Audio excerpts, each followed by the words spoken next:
Hello guys, welcome back to my YouTube channel. तो आज के हम इस वीडियो में बात करेंगे एंकर एंड मीडिया टैग्स का। ठीक है, तो सबसे पहले हम एक जल्दी से एचटीएमएल फाइल क्रिएट कर लेते हैं। तो अब तक हमारी 4 एचटीएमएल की फाइल हो गई हैं, मैं 5वीं क्रिएट कर लेता हूँ और इसमें मैं एक बॉयलर प्लेट जनरेट कर लेता हूँ। ठीक है, और यहाँ पर लिख लेते हैं हम एंकर एंड मीडिया टैग्स। ठीक है, और देखिए एंकर टैग क्या करता है। एंकर टैग एक पेज से दूसरे पेज पे हमें नेविगेट कराता है। ठीक है, तो मैं आपको यहाँ पे जल्दी से एक एंकर टैग जनरेट करके दिखा देता हूँ। उसके लिए आपको बस ए प्रेस करना है और टैब प्रेस कर देना है। ठीक है, और ये फीचर सिर्फ VS कोड में है, दूसरे टेक्स्ट एडिटर में शायद कुछ और कमांड हो सकती है। तो मैं यहाँ पे किसी भी वेबसाइट का कुछ URL दे सकता हूँ या किसी और पेज का भी दे सकता हूँ। फॉर एग्जांपल लेट्स ले मैंने MSN.com मैंने MSN.com का यहाँ पे कॉपी करा URL और यहाँ पेस्ट कर दिया और यहाँ पे लिख दिया MSN। ठीक है, .com भी लिख देते हैं और मैं इस पेज को खोल लेता हूँ मैं। ठीक है, तो देखिए जब भी मैं इसके ऊपर इस एंकर टैग के ऊपर होवर करूँगा तो यहाँ लेफ्ट हैंड साइड पे बॉटम में देखना उसका URL मेरे को दिखाई देगा। ठीक है, इसका मतलब ये हमारा URL बिल्कुल ठीक तरीके से लग चुका है और जैसे ही मैं इस पर क्लिक करूँगा तो ये मेरे को उस वेबसाइट पे लेके चला जाएगा। अब इसके अंदर हम क्या एट्रीब्यूट्स दे सकते हैं। देखिए सबसे पहला एट्रीब्यूट तो हम इसके ऊपर टाइटल दे सकते हैं कि टाइटल जो हमें बताएगा कि ये क्या है। ठीक है, ये एक पोर्टल है, न्यूज़ पोर्टल, तो हम इस पे दे सकते हैं न्यूज़ पोर्टल। जब हम इसके ऊपर माउस ओवर करेंगे तो देखिए वो न्यूज़ पोर्टल लिखा हुआ दिखला रहा है। अब एंकर टैग के अंदर हमारे पास एक एट्रीब्यूट और होता है टारगेट। तो बाय डिफ़ॉल्ट जो इसकी वैल्यू होती है, देखिए बाय डिफ़ॉल्ट जो इसकी वैल्यू होती है वो सेल्फ होती है। सेल्फ का मतलब जब हम इसके ऊपर लिंक के ऊपर क्लिक करेंगे तो इसी पेज के अंदर वो वेबसाइट खुल जाएगी। देखिए इसी पेज के अंदर वेबसाइट खुल गई है, पर अगर इसके अंदर में जो एट्रीब्यूट है वो सेट कर दूँ ब्लैंक तो क्या होगा, एक दूसरे टाइप के अंदर वो वेबसाइट खुलेगी। मैं इसको रिफ़्रेश कर लेता हूँ, ये दूसरे टाइप के अंदर वो वेबसाइट खुल रही है। ठीक है, अब अगर इसके अंदर एक पेरेंट और टॉप करके भी एक एट्रीब्यूट है, वो हम आई फ्रेम जब यूज़ होगा उसके अंदर यूज़ होगा, तो जब आई फ्रेम के बारे में मैं बताऊँगा तब आपको मैं पेरेंट और टॉप के बारे में भी बताऊँगा। ठीक है, अभी सिर्फ आप इसके लिए 2 चीज़ याद रखिए। सेल्फ तो बाय डिफ़ॉल्ट होता ही है, ब्लैंक जो आपको नए टैब के अंदर URL खुलवा देगा।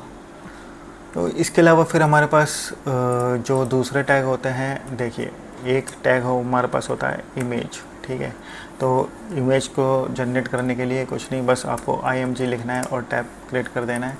तो इसके अंदर 2 एट्रीब्यूट होने ही चाहिए बाय डिफ़ॉल्ट, इसलिए इसने दोनों एट्रीब्यूट जनरेट करके हमें दे दिए हैं। पहला एट्रीब्यूट सोर्स, कि इमेज का सोर्स क्या रहेगा। तो कुछ इमेजेस मैंने यहाँ पे बाय डिफ़ॉल्ट पहले से ला के रख लिए हैं। तो फॉर एग्जांपल लेट्स से मेरा इमेज का सोर्स मैं रख लेता हूँ poster.jpg। ठीक है, और ये किस चीज़ के बारे में इमेज है, तो लेट्स से मैं लिख देता हूँ HTML5 के बारे में इमेज है। ठीक है, तो ये ऑल्ट एट्रीब्यूट हमारा बिल्कुल वैसे ही काम करेगा जैसे हमारा टाइटल काम कर रहा था। जब हम माउस ओवर करेंगे इमेज के ऊपर तो ये हमें HTML5 दिखलाएगा। तो मैं इसको रिफ़्रेश कर लेता हूँ, उसको Ctrl+0 कर लेता हूँ। देखिए ये क्रोम है तो इसलिए क्रोम के अंदर ये दिखलाता नहीं है, आई के अंदर ये हमें वैसे दिखलाएगा। क्रोम के लिए हमें टाइटल ही देना पड़ेगा। देखिए मैंने पेज को रिफ़्रेश कर लिया, अब ये HTML5 इसके ऊपर देने लगा। अब ऑल्ट का एक और यूज़ होता है। ऑल्ट का यूज़ ये भी होता है कि फॉर एग्जांपल किसी वजह से हमारी इमेज ब्राउज़र में लोड नहीं हो पाई तो वो हमें अल्टरनेटिव टेक्स्ट दिखलाता रहेगा यूज़र को कि ये किस चीज़ से रिलेटेड इमेज थी जो यूज़र वहाँ पे एंड यूज़र वहाँ पे पढ़ लेगा। फॉर एग्जांपल लेट्स से मैं यहाँ पे कुछ स्पेलिंग मिस्टेक कर देता हूँ और ये हमारी आई नहीं इमेज, पर यहाँ पे अल्टरनेटिव टेक्स्ट देखिए दिखाई दे रहा है यहाँ पे HTML5। अब भले ही मैं यहाँ से टाइटल हटा लूँ पर मेरे को अल्टरनेटिव एट्रीब्यूट दिखाई देता रहेगा जो मैंने यहाँ पे दिया है। ये वाला ये देखिए ये वाला दिखाई दे रहा है। और मैं यहाँ पर फिर से इमेज दे देता हूँ तो हमारी इमेज आ जाएगी। अब इसके अंदर मैं विड्थ भी डिफ़ाइन कर सकता हूँ, यहीं के यहीं एग्जाम्पल लेट से मैंने 200 दे दिया और हाइट भी मैं इसकी 200 दे देता हूँ। और ये टैग हमारा सेल्फ क्लोजिंग टैग होता है, तो मेरे को इसको यहाँ पे क्लोज़ करना पड़ेगा और करना चाहिए। ये VS कोड करके नहीं देता हमें, पर हमें कर देना चाहिए, ठीक है। तो ये देखिए हमारी विड्थ इसमें डिफाइन हो गई है। तो इमेज में बस एक इमेज टैग में यही था, पर अब इमेज टैग्स के रिलेटिव भी कुछ और नए टैग्स आ गए हैं, या ये कह लीजिए HTML5 में कुछ नए फीचर्स आ गए हैं, तो उसके बारे में बात कर लेते हैं, ठीक है। तो जैसा कि मैंने आपको बताया था कि फिगर टैग होता है, तो फिगर टैग के अंदर ही इमेज टैग को रखा जाता है। तो ये फिगर टैग गूगल को बता देगा, सर्च इंजन ऑप्टिमाइजेशन को बता देगा कि किसी तरीके की कोई इमेज आने वाली है, और ये इमेज मैं इस फिगर टैग के अंदर रख देता हूँ, ठीक है। तो इससे गूगल को पता लग जाएगा कि हाँ ये कुछ शेप है, कुछ इमेज है, ठीक है। और इसके नीचे मैं कुछ कैप्शन भी दे सकता हूँ, जो कि हमारा एक दूसरा टैग था फिगर कैप्शन। और मैं HTML5 लेटेस्ट फीचर यहाँ पे लिख देता हूँ, ठीक है। तो ये हमारा इमेज का कैप्शन आ गया, ठीक है। पहले ये टैग्स नहीं हुआ करते थे, तो इसके लिए हमें कुछ स्पैन वगैरह डाल के फिर इमेज के कैप्शन वगैरह देने पड़ते थे, पर अब ये HTML5 में नए लेटेस्ट फीचर आ गए हैं। अब इमेज से रिलेटेड भी अब बिल्कुल एक नया फीचर्स और आया है, जो कि पिक्चर टैग है। अब पिक्चर टैग क्या काम करता है? पिक्चर टैग रिस्पॉन्सिव के लिए काम करता है। देखिए पहले क्या होता था, पहले हम इमेज को रिस्पॉन्सिव सिर्फ CSS से बनाते थे या मीडिया क्वेरी से बनाते थे, पर अब एक पिक्चर टैग आ गया है जिसका यूज़ करके आप इमेज को HTML में ही रिस्पॉन्सिव बना सकते हैं। तो पिक्चर टैग में हमारे पास सबसे पहले तो इमेज टैग ही रहेगा। तो मैं ऊपर वाले को थोड़ी देर के लिए कमेंट आउट कर देता हूँ, ताकि हमारे वेब पेज में स्पेस बचे देखने के लिए।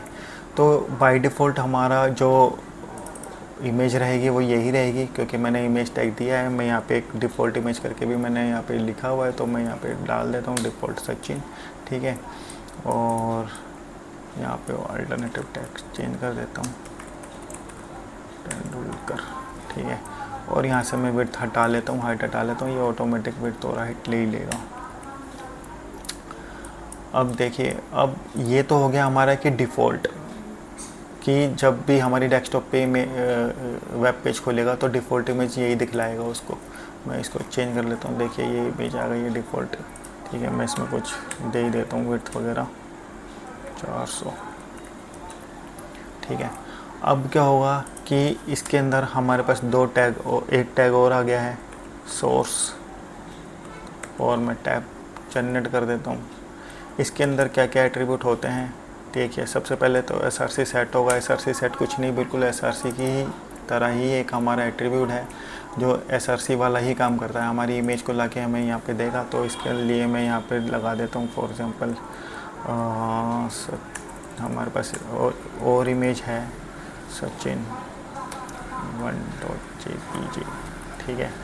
और मैं चाहता हूँ कि ये वाली जो इमेज है वो तब दिखे जब हमारे जो स्क्रीन का जो साइज़ है, जो हमारी स्क्रीन का साइज़ है वो मैक्सिमम कितना हो, उसकी मैक्सिमम विड्थ कितनी हो, 500, ठीक है। मैं चाहता हूँ ये तभी दिखे। और मैं इसको एक और बार कॉपी पेस्ट कर लेता हूँ, और मैंने एक और इमेज यहाँ पे कॉपी पेस्ट करी हुई है सचिन 2 के नाम से, तो मैं यहाँ पे 2 कर लेता हूँ। और मैं चाहता हूँ ये वाली जो इमेज हमारी दिखे वो तब दिखे जब हमारा ब्राउज़र का रेजोल्यूशन 800। तो देखिए, जब हमारे ब्राउज़र का रेजोल्यूशन 800 होगा तब हमें ये वाली इमेज दिखनी चाहिए। जब हमारे ब्राउज़र का रेजोल्यूशन 500 होगा तो ये इमेज दिखनी चाहिए, और बाय डिफ़ॉल्ट जो हमें इमेज दिखेगी वो ये दिखनी चाहिए। तो एक बार जल्दी से इसको टेस्ट कर लेते हैं। अब ये देखिए रिस्पॉन्सिव का जो बिहेवियर है, अब ये सीधे सीधे हमारे पास HTML के अंदर ही आ गया है। तो मैं इसने पेज को रिफ़्रेश कर लिया है, और अब मैं पेज को छोटा बड़ा करके देखता हूँ। देखिए जैसे मैं ब्राउज़र को छोटा कर रहा हूँ तो ये हमारी दूसरी इमेज आ गई है, ये हमारी ये वाली इमेज आ गई है 800 वाली सचिन 2। और अगर मैं ब्राउज़र को और छोटा करूँगा तो देखिए हमारी फिर से इमेज आ गई है ये वाली सचिन 1 के नाम से। यहाँ पे मैं दिखा देता हूँ, ये सचिन 1 है, ये सचिन 2 है, और यही हमने यहाँ पर दिया है कि 500 पर ये वाली इमेज दिखेगी, 800 पर ये वाली इमेज दिखेगी। तो ये वीडियो 10 मिनट का हो चुका है। तो इसके बाद के जो टैग्स हैं वो रह गए हैं वीडियो और ऑडियो, उसके बारे में हम दूसरे वीडियो में बात करेंगे। चलिए ठीक है, बस थैंक यू।